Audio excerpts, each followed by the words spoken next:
Welcome everyone, I'm Nina Griffin and this is the Astrology and Magic channel. Today we'll talk about the passage of Jupiter through Aquarius, which is a very exciting transition for reasons that I'll explain in a minute.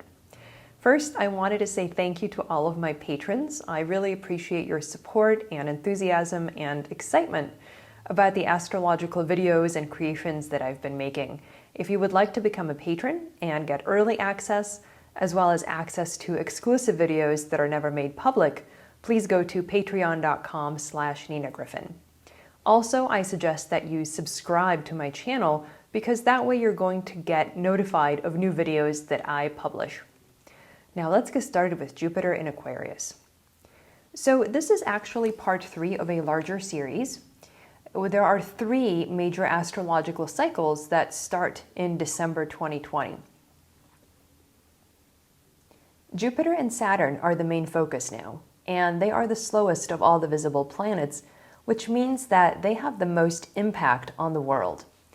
Their interactions are really what determine the character and quality of long eras of time. Their biggest cycle shift is when their conjunction shifts into a new element or triplicity for about 240 years, which is the subject of my prior video. You can look that up on my YouTube channel. The other issue that also factors into this is the fact that Saturn himself is changing signs. And this is really important because obviously he is a key planet, and many people would consider him the most important planet because of his long cycle and his very protracted impact on both individuals and society. So Saturn is going to shift into Aquarius, and that's going to be part of a 2.5-year cycle as well. Now, there's a video about that too. So today we'll talk about really the shortest cycle, which is Jupiter changing signs from Capricorn to Aquarius. And nonetheless, even though it's the shortest cycle, in many ways it's going to be very immediately noticeable because Jupiter has that quality of bringing things to our immediate attention. As you may know, Jupiter takes 12 years to move through all 12 signs, and he spends about 1 year in each sign. Now, Jupiter was last in Aquarius in 2009, and we'll talk about similarities between that time and now. So for our upcoming transit, here are the key dates. Jupiter will enter Aquarius December 16th, 2020. He will visit Pisces between May 14th and July 28th, 2021, and then he'll return to Aquarius, and then he will exit Aquarius for good December 28th, 2021. Now, you're probably also aware that Jupiter has moderate essential dignity in Aquarius, nothing really spectacular. Now, when he enters Aquarius from Capricorn, it is a major improvement because Capricorn is where Jupiter has his fall, so it's a real debility for him. He does not do well in that sign. On top of it all, Capricorn is an uncongenial nocturnal sign because Jupiter is a diurnal planet, so he would much rather be in a day or masculine sign than a nocturnal sign, all things being equal. So you can see Capricorn just doesn't fit Jupiter in a number of ways. What I find fascinating is that Jupiter got into Capricorn December 2nd, 2019, which is the exact date that the first known case of COVID-19 occurred. Now, it's quite likely COVID was spreading at least for a few weeks before then, but it's quite fascinating that at least that was the first time that we knew there was a patient who had COVID. Now, what happened at that time is that Jupiter went from Sagittarius, where he has extremely powerful essential dignity, because Sagittarius is one of his domiciles. He went straight from that apex of power right down to the pits, and he went into his fall. So it's just a dramatic shift in tone, not for the better. Now, because he suffered this massive loss in dignity, one of the meanings of a debilitated benefic planet like Jupiter is the removal of protection. And this is something that can come up in situations like horary or mundane astrology particularly. So what happened on December 2nd, 2019 is that the world temporarily lost its Jupiterian protection. That helping hand of Jupiter was suddenly withdrawn, and we certainly have all been feeling it ever since. So when we look into December 2020, the good thing is that Jupiter leaves Capricorn for Aquarius, and he gets out of the worst trouble. But then it's a more gradual process of improvement until he enters Pisces, which is his other domicile besides Sag. So he will gain strength really over 2 years. It's kind of like the loss was very quick, but the rebuilding will take a couple of years, which makes sense. I think that's probably how long it'll take to sort of get the world to a moderately normal place again in terms of the pandemic. And I think that we're actually very fortunate this time because Jupiter's recovery is remarkably fast. If you think about it, between him leaving Sagittarius and entering his other domicile, Pisces, he only has 2 signs, only 2 years in that interim period. It doesn't have to be that way, right? This could have happened after Jupiter entered Leo, for example, and left Cancer. It would be a long time. We'd have to wait until he is in his own domicile again. So that's the one thing I think that we can look forward to. Now let's talk about the kinds of events that we can expect. As I explained, Jupiter is in Aquarius, which is a diurnal or yang sign, but without strong dignity in Aquarius, Jupiter is going to be strongly influenced by the ruler of Aquarius, Saturn. I always say it's kind of like being a guest in someone else's home. If you don't have a lot of dignity or influence in how things are done there, you can't really tell the host what to do. You're strongly dependent on the kind of host that they are. And we're very fortunate this year because Saturn, the ruler of Aquarius, is himself powerful due to transiting Aquarius, his domicile. So it's kind of like Jupiter is visiting his wealthy and influential friend Saturn, who also does a good job as a host. He might be a little bit like severe and not super fun, but he's a good host. He provides for your needs, all that kind of stuff. Now, if you watched my Saturn in Aquarius video, you will recall that a major goal of the period of Saturn in Aquarius is to build, or actually rebuild, after the dissolution and destruction that marked Saturn's passage through Capricorn. Really, if we look at this sort of a very high level or a metaphorical way, we can think of this as a whole new cycle of ensoulment beginning now. So Saturn in Aquarius really represents a critical moment that will impact the world for many years to come. The choices that we make now get solidified for later, and they're harder to undo and harder to change.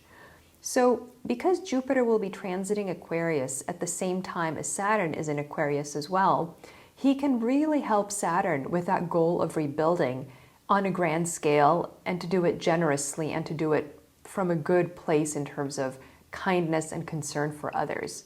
Remember that the only planet that can block Saturn's negativity is Jupiter, because they're kind of like equals, they're peers. Venus can't do it, but Jupiter can. And the converse is also true. Jupiter is the one planet who can really assist Saturn. Again, it's kind of like help among equals, so Jupiter's help is really much more substantial.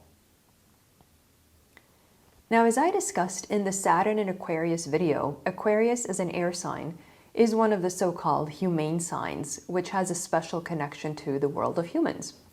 In a very broad sense, we can think of humanity getting a boost from Jupiter passing through Aquarius. I think we can all agree that we can use that right about now.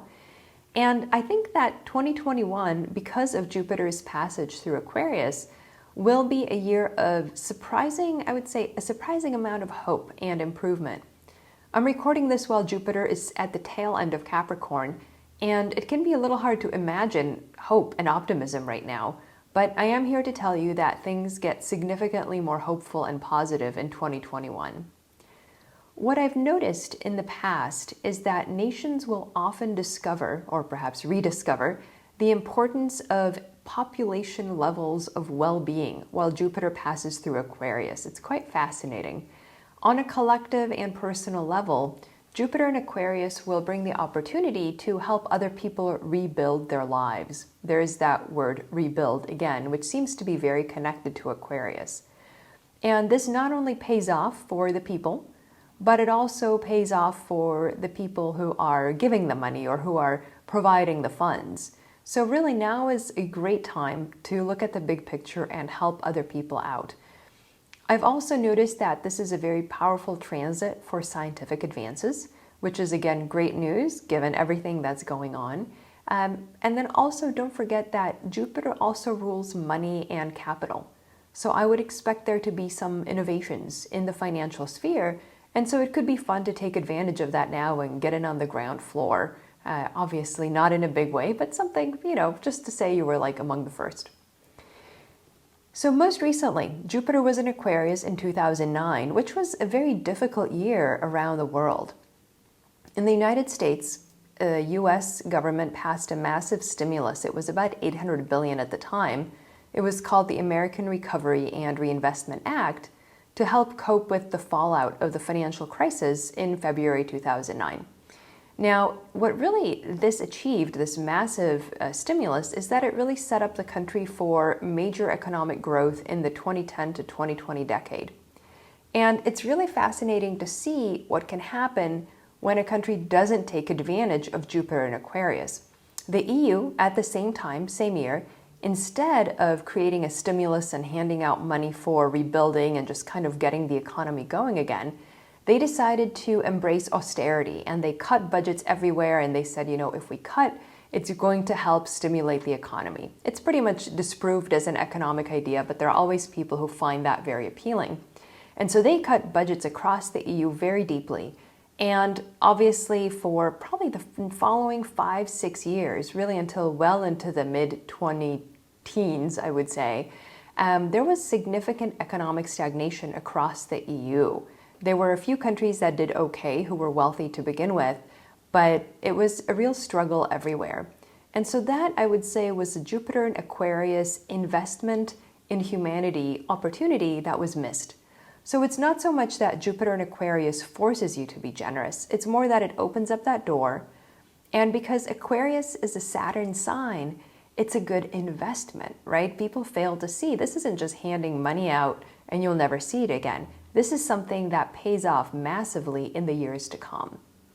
Now, what's fascinating too is that in 2009, there was the invention of Bitcoin a few days before Jupiter entered Aquarius.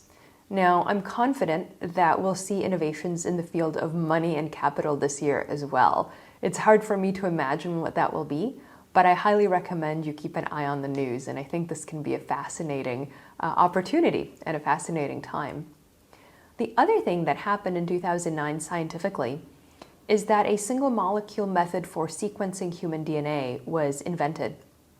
And the point was that it was far less costly than previous methods, which is going to be key for therapies and health advancements. So previously it would cost like $3 billion to sequence the genome, and now it's like 3,000, right? So it's kind of amazing. Also, interestingly, 2009 was another possible or suspected pandemic, the H1N1 swine flu. And by the time a vaccine was developed for it, the flu had passed and become far less fatal and virulent. The other thing that was fascinating is that a skeleton had been found about 15 years prior. It's called Ardipithecus ramidus in Africa. And in 2009, though, it was identified as a common human African ape common ancestor. And note that specific relation to humans and humanity, which is a very Aquarian, very air sign kind of event. So those are the kinds of things that I would expect to come up again in 2009. I think it's going to be a kind of exciting time in its own way. Now, there will be a few key events while Jupiter passes through Aquarius. As I mentioned in my other video, Jupiter will conjoin Saturn at 0 Aquarius, December 21st, 2020, which is probably the big aspect for Jupiter the whole time he's in Aquarius. And I explained this is really a moment of transition into this new air triplicity era, as this era, it encompasses the conjunction as well as the Jupiter and Saturn ingresses into Aquarius. So as I explained previously, whatever happens around this December 21st date will be symbolically significant for a very long time, so keep your eyes peeled. Now, I also mentioned previously that this conjunction does impact both the year that leads up to the conjunction as well as the year following. There's basically kind of a 2-year orb. Now, the two most common impacts of Jupiter conjunct Saturn is a higher than usual mortality rate, check, and also economic recession with some degree of stock market malaise. The one thing I would note here is that the economy, I think, will be less than a total disaster, just because we do have the North Node in Gemini, which historically has been helpful to the US economy and the stock market. So something to consider. The other important aspect for Jupiter occurs in January, so less than a month after the conjunction. We get Jupiter squaring Uranus at 6 degrees Aquarius and Taurus, respectively, January 17th, 2021. So this only happens once this year, so it's a more fleeting influence than if you get that triple aspect with a planet retrograde. But it is notable for a couple of reasons. So Uranus is squared by Saturn throughout 2021. And you can watch my Saturn in Aquarius video for more details. So Uranus generally is kind of sensitized, and this combination is specific to pandemics, Saturn and Uranus. So I think that we could see some significant milestones regarding COVID around this time. We could have a high number of cases or a high number of deaths right around that mid-January period. The other thing that's happening is that at the time that Jupiter-Uranus square perfects, Jupiter is setting, which means it's going into the beams of the sun. It's going to be obscured. And this moment is considered very difficult for a planet because it becomes overpowered by the sun. It's a moment of instability and sometimes fanaticism or even anarchy, small a, and it can indicate a temporary loss of the Jupiterian qualities of hope. So I think January will feel potentially darker than the rest of the year. So I wouldn't take it too seriously, but at the same time, just be aware that there is this kind of short period of momentary loss of Jupiter's positivity in January. But things do get significantly better after that. So those are the two big aspects for Jupiter. There's really not a whole lot else that is really kind of lasting or ongoing or major. And in a way that's good, because I think that generally that allows Jupiter to do what it wants to do without too much interference from other planets or being hindered by other planets. All right, if you enjoyed this video, I hope that you subscribe or you become a patron. Thanks again. I'm Nina Griffin.